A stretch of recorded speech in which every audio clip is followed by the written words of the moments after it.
Сіздің атыңыз Айгүл ма?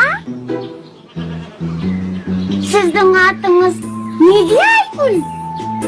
Сіздің аяғыңыз неге жүн-жүн? Неге аяғыңыз жүн-жүн? Неге жүн-жүн дейм? Депилятормен алып тастамайсыз ба? Сіз 92-лермен оқығансыз ба? Әлде 93-термен бе? Түріңіз 78 сияқты ғой?